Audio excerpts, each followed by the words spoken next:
യേശുക്രിസ്തുവിന്റെ പരിശുദ്ധമായ നാമത്തിൽ എല്ലാ പ്രിയപ്പെട്ടവർക്കും മോർണിംഗ് പുതിയൊരു പ്രഭാത വചന ധ്യാനത്തിലേക്ക് സ്വാഗതം. കഴിഞ്ഞ ദിവസങ്ങളിലെ ആത്മീക വചന ചിന്തകൾ നമ്മുടെ ഓരോരുത്തരുടെയും ജീവിതത്തിൽ വളരെ അനുഗ്രഹപ്രദമായി തീർന്നുവെന്ന് ഞാൻ വിശ്വസിക്കുന്നു. കഴിഞ്ഞ ദിവസങ്ങളിൽ നമ്മൾ എഫേസ്യ ലേഖനം 4-ാം അധ്യായം അതിൻ്റെ 1-2 വാക്യങ്ങളിൽ നിന്നാണല്ലോ ചിന്തിച്ചത്. വളരെ പ്രധാനമായി അപ്പോസ്തലൻ പൗലോസ് പറയുന്നു, ആകയാൽ പ്രിയ മക്കൾ എന്ന പോലെ ദൈവത്തെ നാം അനുകരിപ്പിൻ. നമ്മൾ തുടർന്ന് താഴോട്ട് ചിന്തിക്കാൻ ആഗ്രഹിക്കുന്നതായ ഓരോ വേദഭാഗങ്ങളും ദൈവത്തെ അനുകരിക്കുന്നതിൽ നമ്മൾ എപ്രകാരം പെരുമാറണം എന്നുള്ളതാണ് നമ്മൾ ചിന്തിക്കുന്നത്. കഴിഞ്ഞ ഏതാനും ദിവസങ്ങളായി നമ്മൾ ചിന്തിച്ചത് 2-ാമത്തെ വാക്യമായിരുന്നു. ക്രിസ്തുവും നിങ്ങളെ സ്നേഹിച്ച് നമുക്ക് വേണ്ടി തന്നെത്താൻ ദൈവത്തിന് സൗരഭ്യവാസനയായ വഴിപാടും യാഗവുമായി അർപ്പിച്ചതുപോലെ സ്നേഹത്തിൽ നടപ്പീൻ. വിശുദ്ധ ബൈബിളിൽ എവിടൊക്കെ നടപ്പീൻ എന്ന് പറയുന്നുവോ അവിടെല്ലാം തന്നെ നമ്മളുടെ ജീവിതത്തെക്കുറിച്ചാണ് സംസാരിക്കുന്നത്. നടപ്പീൻ എന്നുള്ള പ്രയോഗം നമ്മുടെ ഈ ഭൂമിയിലെ ജീവിതത്തെ വളരെ വ്യക്തമായി സൂചിപ്പിക്കുന്നു. അപ്പോൾ നമ്മൾ എങ്ങനെ നടക്കണം, അല്ലെങ്കിൽ നമ്മൾ എങ്ങനെ ജീവിക്കണം എന്ന് ചോദിച്ചു കഴിഞ്ഞാൽ സ്നേഹത്തിൽ നമ്മൾ ജീവിക്കണം. അതും കർത്താവ് യേശുക്രിസ്തു കാണിച്ചു തന്ന അതേ സ്നേഹത്തിലൂടെ നമുക്ക് നടക്കുവാൻ സാധിക്കണം എന്നുള്ളതാണ് ഇവിടെ വ്യക്തമായും അപ്പോസ്തലൻ പൗലോസ് പറയുന്നത്. അപ്പോൾ യേശുക്രിസ്തുവിന്റെ ആ സ്നേഹത്തിന്റെ പ്രത്യേകത എന്തായിരുന്നു? കഴിഞ്ഞ ദിവസം നമ്മൾ ചിന്തിച്ചു, വ്യവസ്ഥയില്ലാത്തതായ സ്നേഹമാണ് കർത്താവ് യേശുക്രിസ്തു നമുക്ക് നൽകിയത്. യേശുക്രിസ്തുവിന്റെ സ്നേഹത്തെക്കുറിച്ച് ഇവിടെ സൂചിപ്പിക്കുന്നുണ്ട്, അവൻ നമുക്ക് വേണ്ടി തന്നെത്താൻ ദൈവത്തിന് സൗരഭ്യവാസനയായ വഴിപാടും യാഗവുമായി അർപ്പിച്ചതുപോലെ സ്നേഹത്തിൽ നമ്മൾ നടക്കണം. അഥവാ നമ്മുടെ ജീവിതം മറ്റുള്ളവർക്ക് യാഗപൂർണമായ ഒരു ജീവിതം ആയിരിക്കണം നമ്മൾ കാണിക്കേണ്ടത്. അതായത് വ്യവസ്ഥയില്ലാതെ നമ്മൾ മറ്റുള്ളവരെ സ്നേഹിക്കുവാൻ നമുക്ക് സാധിക്കണം. അങ്ങനെയാണ് നമുക്ക് ദൈവത്തിന്റെ അനുകാരികളായിരിക്കാൻ കഴിയുന്നത്. അപ്പോൾ നമ്മുടെ ജീവിതം എങ്ങനെയുള്ളതാകണമെന്നുള്ള വളരെ വ്യക്തമായ ഉപദേശമാണ് നമ്മൾ കഴിഞ്ഞ 2 ദിവസങ്ങൾ കേട്ടത്. ഇന്ന് നമുക്ക് ഉണ്ടാകാവുന്ന ചില വളരെ പ്രധാനപ്പെട്ടതായ പാപ സ്വഭാവങ്ങളെക്കുറിച്ച് കാണിക്കുകയാണ്.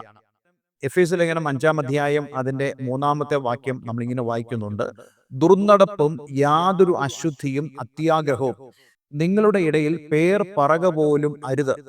4-ാം വാക്യം, അങ്ങനെയാകുന്നു വിശുദ്ധന്മാർക്ക് ഉചിതം.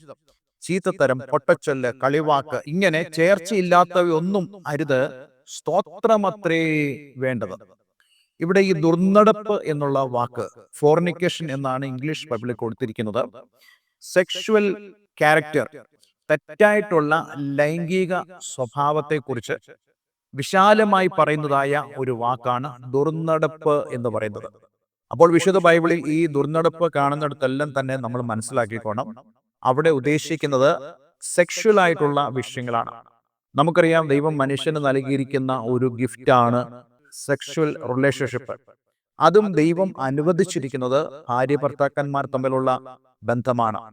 എന്നാൽ അതിൽ നിന്നും വെളിയിലേക്ക് ഒരു വ്യക്തി കടന്നു പോകുന്നെങ്കിൽ അത് തീർച്ചയായിട്ടും വിശുദ്ധ ബൈബിളിൽ വളരെ വ്യക്തമായി ദൈവത്തിന്റെ പരിശുദ്ധാത്മാവ് നമ്മോട് പറയുന്നു, അതിനെ വിളിക്കുന്ന പേര് ദുർനടപ്പ് എന്നുള്ളതാണ്. ദൈവം ഒരിക്കലും മനുഷ്യനിൽ നിന്നും ആഗ്രഹിക്കാത്ത ഒരു കാര്യമാണ് ഈ ദുർനടപ്പ്. അതേസമയം തന്നെ ദൈവം മനുഷ്യന് അനുവദിച്ചിരിക്കുന്ന ഒരു കാര്യമാണ് സെക്ഷുവൽ റിലേഷൻഷിപ്പ് എന്ന് പറയുന്നത്. നോക്കണേ, ഇവിടെ വ്യക്തമായി പറയുന്നു ദുർനടപ്പും യാതൊരു അശുദ്ധിയും. ഈ അശുദ്ധിയും ഉദ്ദേശിക്കുന്നത് ഇപ്രകാരമുള്ള ആ ബന്ധത്തിൽ ഉണ്ടാകാവുന്ന അൺക്ലീൻനെസ് ആണ്. ഇത് നിമിത്തം നമ്മൾ അശുദ്ധരായിട്ട് മാറും എന്ന് മാത്രമല്ല, അത് നിമിത്തം നമുക്കുണ്ടാകുന്ന അത്യാഗ്രഹവും. വളരെ വ്യക്തമായിട്ടാണ് ദൈവത്തിന്റെ വചനം ഇവിടെ നമ്മളോട് അത് സംസാരിക്കുന്നത്. എഫേസ്യ ലേഖനം 5-ാം അധ്യായം 3-ാം വാക്യത്തിന്റെ അവസാന ഭാഗം നമ്മൾ ഇങ്ങനെ വായിക്കുന്നു, നിങ്ങളുടെ ഇടയിൽ അതിനെക്കുറിച്ചുള്ള പേർ പറക പോലും അരുത്.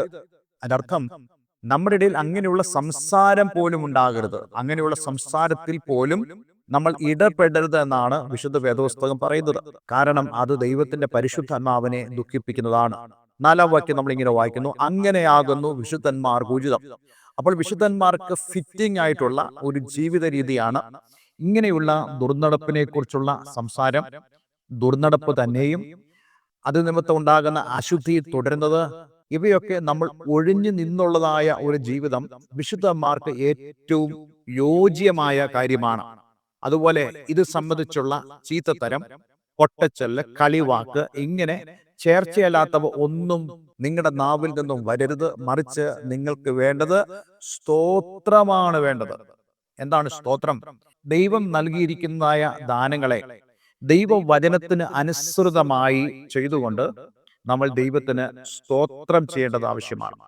ജീവിതത്തിലുള്ള നമ്മുടെ സ്നേഹബന്ധങ്ങൾ, പരസ്പരമുള്ള ബന്ധങ്ങൾ, അത് ദൈവവചനാനുസരണം നമ്മൾ പുലർത്തിക്കൊണ്ട് ദൈവം നമുക്ക് നൽകിയതായ ദാനങ്ങൾക്കായി നമ്മൾ എപ്പോഴും സ്തോത്രം ചെല്ലുന്നവർ ആയിരിക്കണം. അതിനർത്ഥം ദൈവ വഴി വിട്ട് നമ്മൾ ഒരു കാരണവശാലും മുന്നോട്ട് പോകാൻ പാടില്ല. ഇന്ന് നേരിടുന്നതായ വലിയ പ്രശ്നങ്ങളാണല്ലോ ഇത്.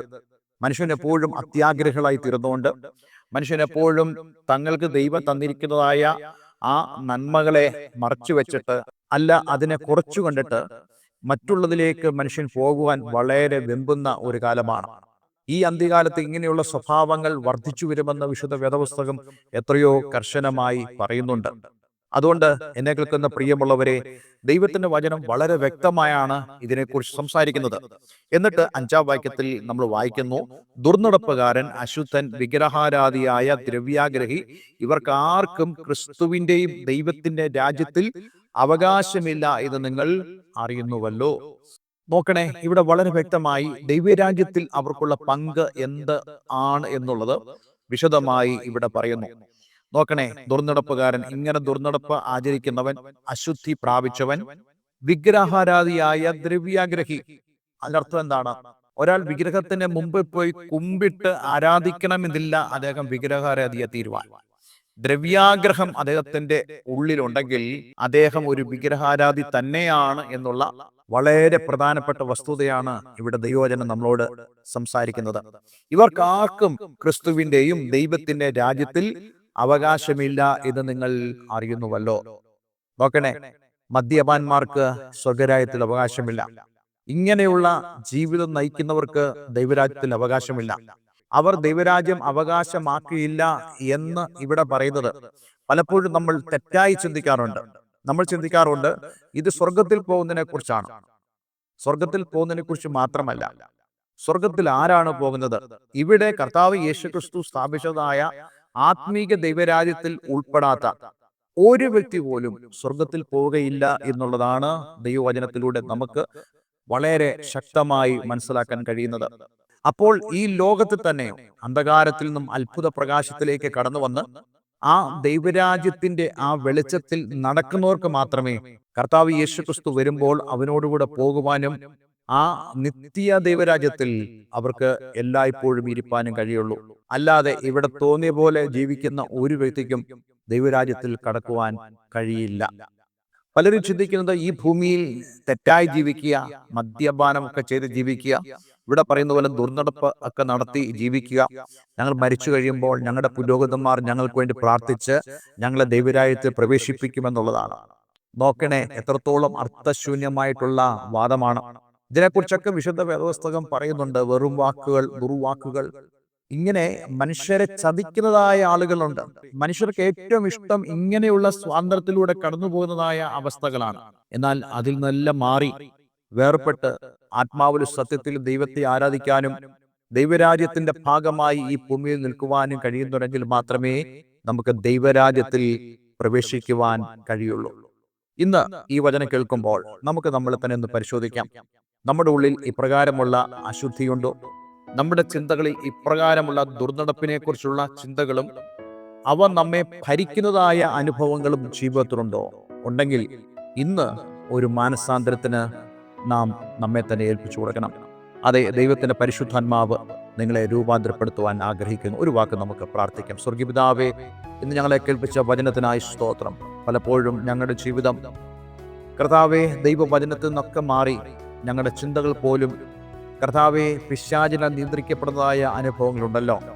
ഇന്ന് ഈ വചനം കേൾക്കുമ്പോൾ വാസ്തവമായിട്ടും ഇതിൽ നിന്നെല്ലാം ഞങ്ങൾ വിടുതൽ പ്രാപിച്ച് വാസ്തവമായിട്ടും ദൈവരാജ്യത്തിന്റെ അനുഭവത്തിൽ ജീവിപ്പാൻ ഞങ്ങളേവരും സഹായിക്കണം. പ്രാർത്ഥന കേട്ടതിന് നന്ദി. യേശുക്രിസ്തുവിൻ നാമത്തിൽ തന്നെ. ആമേൻ, ആമേൻ. ഇന്നത്തെ വേദവചനം നിങ്ങളുടെ ഓരോരുത്തരുടെ ജീവിതത്തിൽ വളരെ അനുഗ്രഹപ്രദമായി തീർന്നു എന്ന് ഞാൻ വിശ്വസിക്കുന്നു. ഈ സ്ക്രീനിൽ കാണുന്ന ഫോൺ നമ്പറുകളിൽ ഞങ്ങളെ വിളിക്കുക. എല്ലാവരും ദൈവം അനുഗ്രഹിക്കട്ടെ. Have A nice day. God bless you all.